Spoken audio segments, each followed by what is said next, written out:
Hello, good evening and welcome to the late news on Metro TV. We are coming to you live from our studios here in Laboni, Accra. My name is KWASI Afriyie. Now coming up in the bulletin tonight, Employment Ministry finally agrees to get unemployed nurses onto payroll after they picketed around the Flagstaff House. Meanwhile, subvention meant for psychiatric hospitals have been released.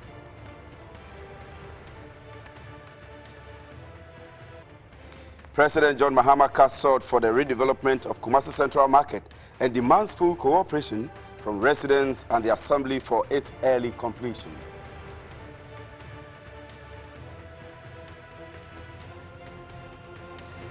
NEWSMON launches National Disaster Risk Map. We will tell you what they hope to achieve with this document.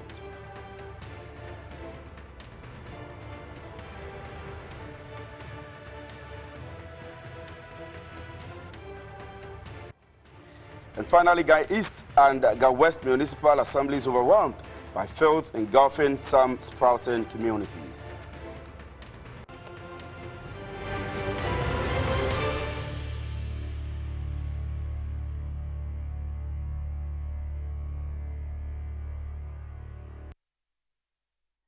Well, so let's get into the details of the news now. And after picketing around the Flagstaff House area, government has finally bowed to pressure and has promised to ensure names of over 5,000 nurses and midwives get onto the payroll. The aggrieved nurses claim because they were bonded, getting private jobs was impossible, but Employment Minister says that problem will be resolved by the close of next week. At about 8 o'clock a.m. Monday morning, scores of unemployed nurses and midwives from across the country began picketing at the Flagstaff House. The aggrieved nurses, numbering about 5,000, claim their situation is even more pathetic because they were bonded for a period of 3 to 5 years and cannot apply for jobs. They include psychiatric, enrolled nurses and community nurses who completed training in 2013 and 2014. Deputy Finance Minister Ato Forson spoke to the media on the development. We firmed up something subject to audit. The audit is ongoing, and we believe that the clearance that we are going to issue this time around is going to be clearance based on individual name specific. You have your name, the school, the institution, and then the financial clearance will be issued to yourself, so that the Ministry of Health, in going through your process of giving you appointment letter and all of that, will make reference to the financial clearance that has been given to you. But government has assured to capture them on payroll this month. The reason why we have had this delay is to avoid a repeat of some of the mistakes of the past. To post you, work for 3, 6 months, 1 year without receiving salary or pay. Government is primarily supportive of you because of the essential nature of the service that you provide. According to the group, on August 17th and 18th and on September 14th, they were given full assurance of payments, but that failed. We know our clearance is coming this week because, as rightly said by the Finance Minister, by the end of this week, our clearance should be out. All of us, not some of us. If by the end of this week, nothing better comes out of it, it means we haven't received. This time we are coming with our mattresses to sleep here. It also expressed regret about the failure of the Ghana Registered Nurses Association to intervene in the matter. Well, the Minister of Employment says this issue will be resolved by the close of next week. Let's stay with issues on the health sector, and the Accra Psychiatric Hospital has confirmed receipt of government subvention to cater for inmates. It has subsequently directed all psychiatric hospitals to stop the cash and carry system with immediate effect. Chief Psychiatrist Dr. Kwasi, however, believes the perennial problem will stop if the LI on the Mental Health Fund is passed.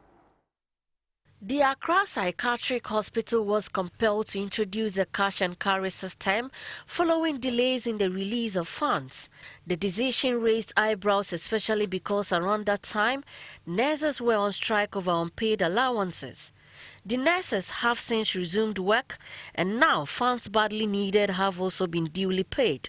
The minister has directed that that practice at the psychiatric hospitals where monies are collected for patients should be stopped, because in the law you're supposed to charge in terms of mental health treatment. Efforts are being made to make sure they have the needed resources to run a place. if there are other things in terms of handling of all resources, the ministry should be made known. He was not happy that he was hearing it in the media. The amount involved has not been disclosed, but Chief Psychiatrist has confirmed payment. Dr. Afriyie said, however, believed the perennial problem will stop if the airline to support the mental health fund is passed. I don't think anybody can say you are sort of way. We are happy that there is an intervention so that we are to go back to the former state. What needs to be done is the law establishes a fund. So once the law is passed, we have a fund. Establishes a levy, mental health levy. Now, the levy will be detailed exactly by the mental health, the legislative instrument. The airline is the airline that will determine that 10% or 1% or 2% from what a new levy or part of existing levy. When they start dealing with it and the airline is passed, that will enable us to have money now come into the fund. And then with the fund, we will then do all that we need to do. Until then, the ministry still has to give money. Well, the Ghanese Municipal Assembly has been accused of sheer negligence exposing residents of Taifa Mile 9 to diseases and other forms of inconveniences. Angry residents do not understand why no official cares about filth engulfing the community, with roads left to deteriorate. David Atto filed this report, and viewers are cautioned some of the video are disturbing. Taifa is one of the sprouting communities in the Ghanese municipality. However, residents are not happy with the state of development. Roads are bad, drainage projects abandoned, access to potable water a headache, and now is filled, gradually swallowing parts of the community. This is the Taifa Community 2 Primary School. Residents have turned part of the compound into a refuse dump. The main gate is damaged, and some recalcitrant ones walk in freely to defecate on the compound. This is the only toilet facility, now abandoned because it is a death trap. Assemblyman for the area is upset. School is actually kakra with Taifa hapa. Na bola semono ni nema bi ekosona na odin na omni toilet kwa school ha. Enti asema ha dwun bebrebe but anoso no edin. Watchman ni ha nyina so ka ho bi. Na no mu gate ni nyina so nye. Enti si amoma bai de me ogidie se empanifo no age atum so ba bebo ande on ba bebo so ampa. At Mile 9, this was one of the horrible scenes. Interestingly, the people here are rather blaming the Ghana Railway Authority. Attempts to get the Ghanese MCE for reaction proved futile as he was not ready to comment. For residents of Cocoa Powder in the adjoining Gan West municipality, the situation is getting out of hand. Filth everywhere, and this choked drain gave a better explanation. Obi ohano ma oba omo sori ahomache na omo tutu egu rains ne so saa gota kese da ha achoki gota na tese entontoma e pai de ba ha sei no enye easy. But the Gan West Municipal Chief Executive says those responsible for the mess must blame themselves.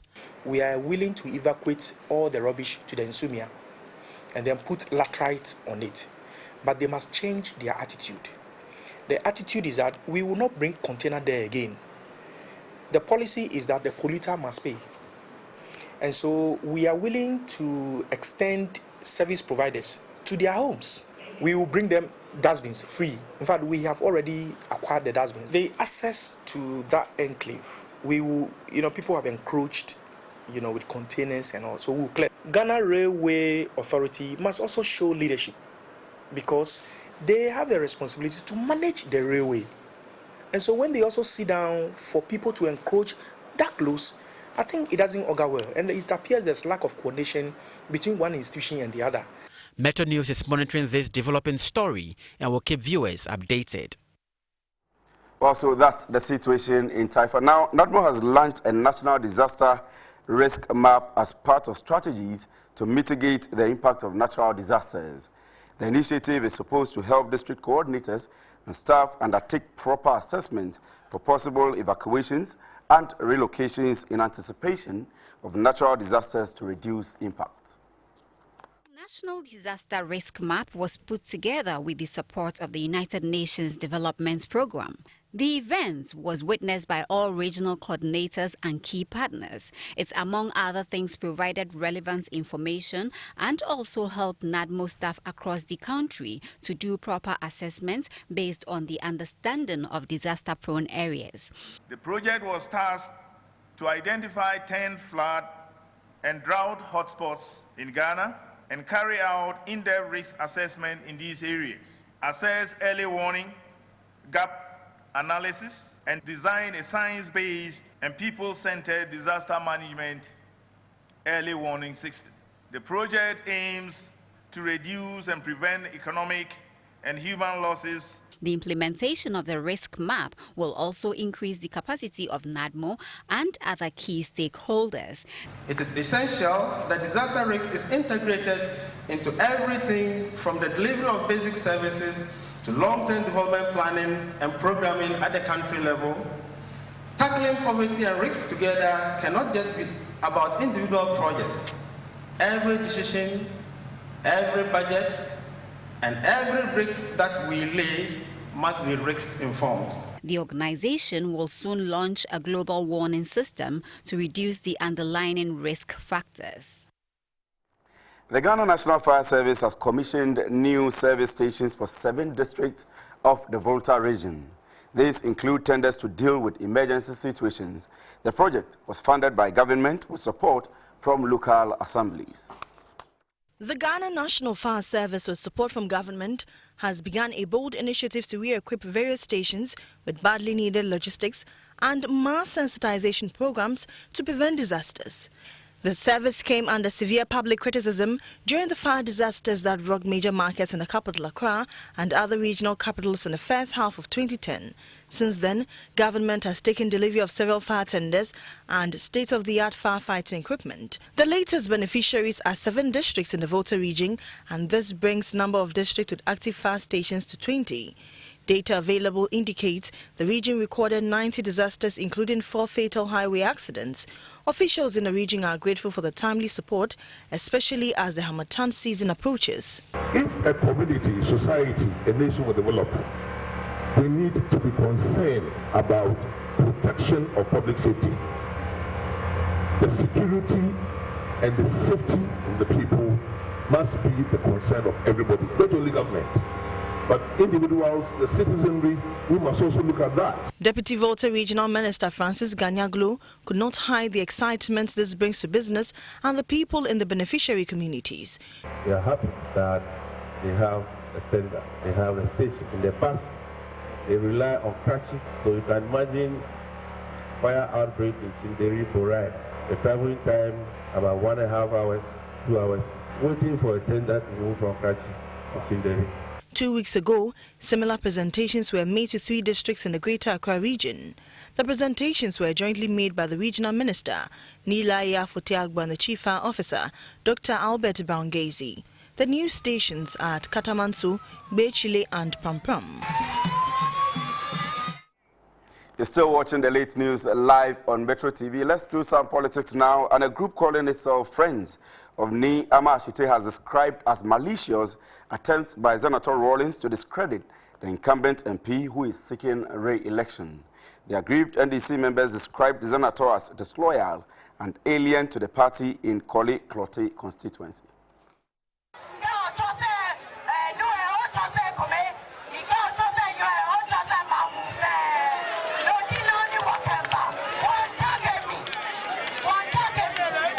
That was Dr. Zaneto Ajiman Rawlings in full flight as she launched her campaign on Sunday.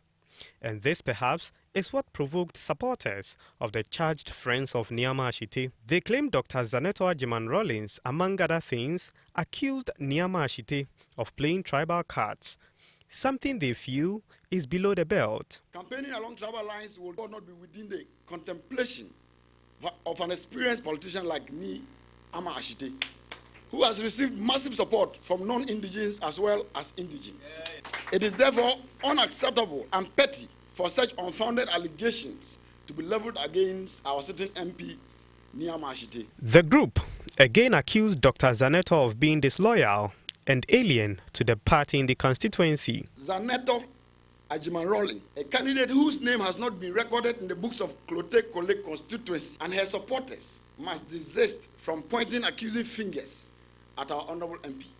We, the friends of Nyama Ashide, were very surprised when Leaford Kwashi was disqualified for going independent in 2012, while Zaneto Rawlings, who was seen wearing NDP t-shirts and shouting on rooftops in support of her mother's agenda against the ruling NDC in 2012, sailed through the vetting process to contest on the NDC ticket. The group asserted that incumbent MP Nyama Ashite has supported the Korle Klote constituency in diverse ways, particularly in the health and education sectors, for which all must support him. Well, and still on politics, the Electoral Commission will on the 29th and 30th of October hold a stakeholders forum in Accra on the controversial voter register. All interest groups, particularly political parties, will defend their presentations and brainstorm on the way forward. This forum has become necessary following the recent public concerns over the credibility of the voters register and calls for its replacement by some political parties and persons. A statement signed by Charlotte Osei, EC chairperson, pointed out. About 15 political parties and over 30 other groups submitted proposals for the way forward in having a credible electoral roll, with 2 former presidents giving thumbs up for a fresh register. According to the EC, it is the expectation of the Commission that the conference will create a common platform for all constructive views on the register to be heard, with the aim of building consensus on the way forward towards the upcoming 2016 presidential and parliamentary elections. The main opposition New Patriotic Party, NPP, believes that the current electoral roll is riddled with numerous non-Ghanaians as well as minors, in addition to its manipulation, making it tainted for any credible elections, while the ruling NDC advocates its maintenance. Some pressure groups, eminent statesmen and women, and religious organizations think that for the 2016 general elections to be credible, going for a fresh register may be the better way out. Well, let's move into the Volta region now, where Ada has earned a reputation for its beautiful beaches, resource springing up, and a rich ecosystem. But developers are gradually taking over land belonging to the only government SHS there. Officials say the indiscriminate manner in which this is happening will soon leave the school with no land for future projects. Christian Ahudi joined some old students who made a presentation to the school and has filed this report. Ada is about an hour drive from Accra and is popular with some of the finest beach resorts because of its ecosystem. Developers are scrambling for every available space, and the Ada Senior High School is now vulnerable. The only government senior high school in the district was established in 1961. It's a mixed school with few hostel facilities. Enrollment has increased steadily to over 1,800, out of which 1,500 are boarding students. The school is not properly fenced, exposing students to all kinds of danger. Besides the dining hall is the same facility serving as assembly hall. Some of the classrooms are also dilapidated. One major problem of this institution is we don't have an assembly hall. We have only one hall, to which we use it for our dining and also our assembly hall. So we plead to government that he will also come to our aid. At a first visit, anyone will conclude the school badly needs support from government and philanthropists. For now, various year groups of old students have been helping. One of such presentations took place over the weekend. The walling of the school. It has been a major problem because we have a very big land. And you know, sometimes the notorious students, when we are even in class, they run away. But if the school is walled, it can reduce students escaping from the school at random. The presence of the old students brought smiles on the faces of students who were anxious to know what was in the offing for them. The 1994 year group provided plastic chairs, choir robes, and other items. Our next term project is to do the biogas system for the school so that they can generate enough power for the cooking. Because of the light off problem, we need to have a system whereby what is being can generate it to gas for them they can use in the kitchen. We are bringing all other year groups on board so that whatever is necessary to do. Headmaster of the school hosts other year groups and philanthropists will follow suit. We move into the Ashanti region now, where President John Mahama has tasked the KWASI Metropolitan Assembly to collaborate with the Asantehene Committee, working on settling grievances bordering on the relocation of traders affected in the redevelopment of the KWASI Central Market. He says the project should not unduly create economic hardships for the traders and need to be properly relocated. The president stated this at the official short-cutting of the KGTR project in Kumasi. $198 million project was approved by Parliament 2 years ago. The facility was raised from the Brazilian government, and so far, engineers say 60% of foundation works have been completed. But there are still pending issues yet to be resolved.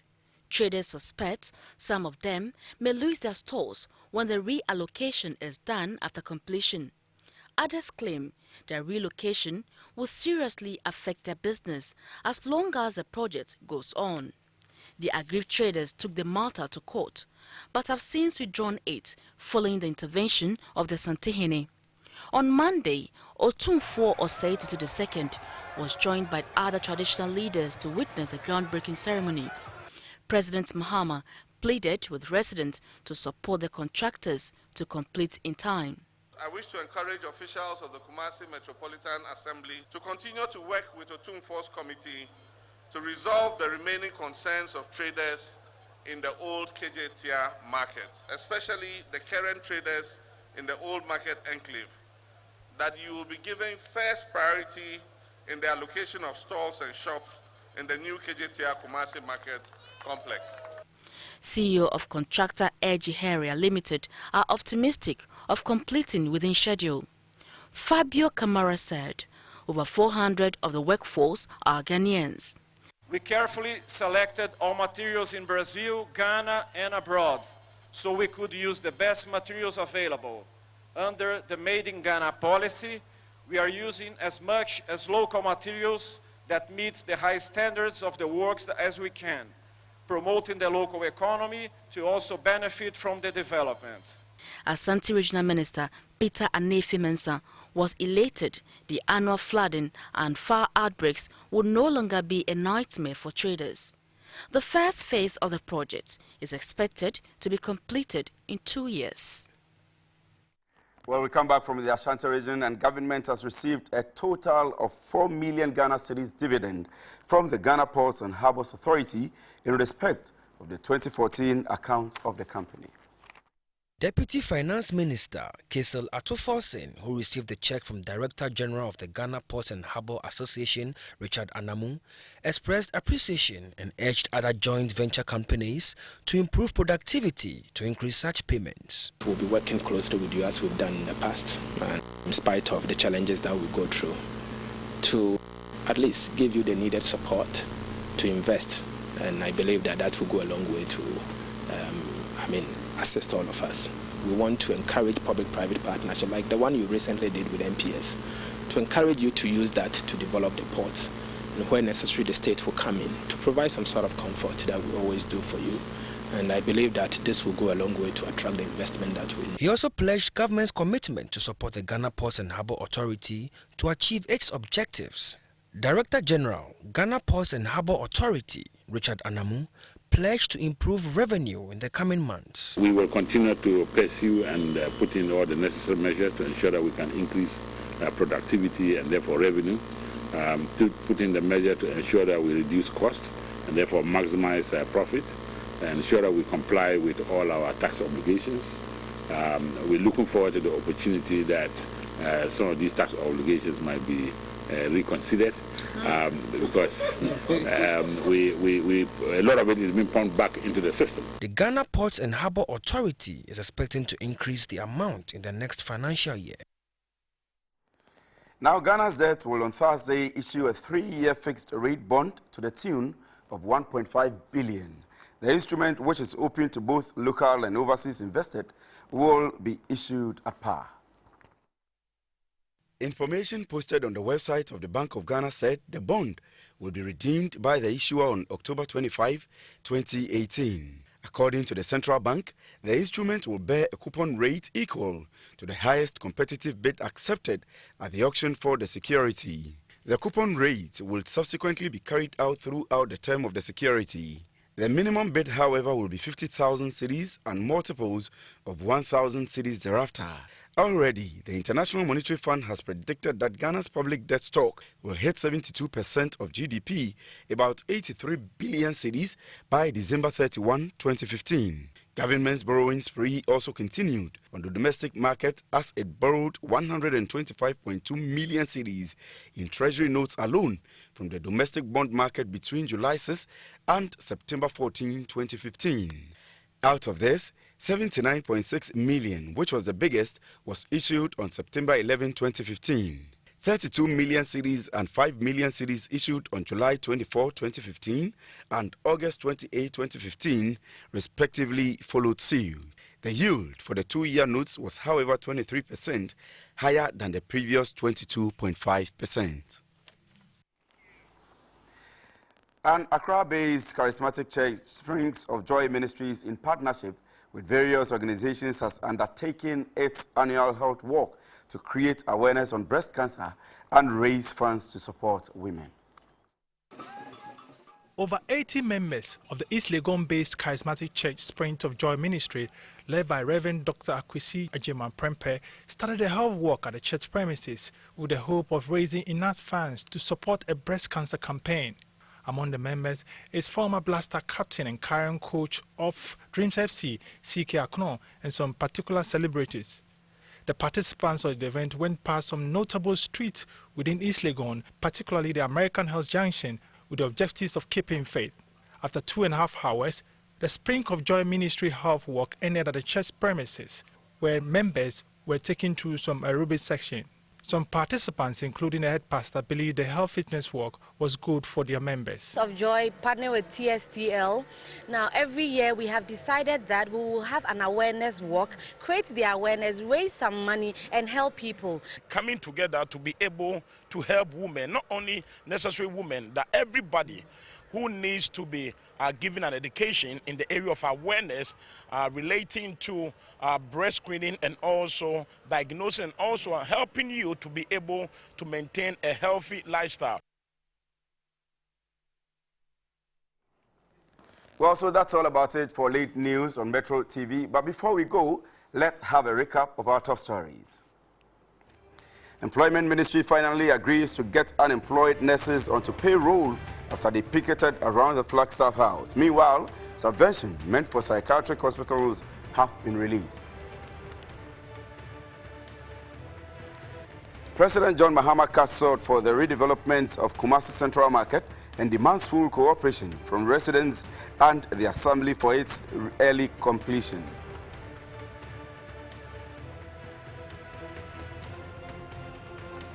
NADMO launches National Disaster Risk Map. We have told you about it and what the document was intended to achieve.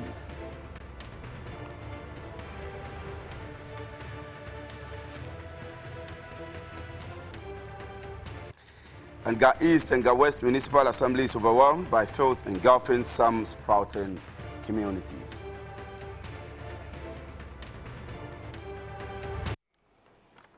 My name is Afriyie. Thanks for being with us. Good night.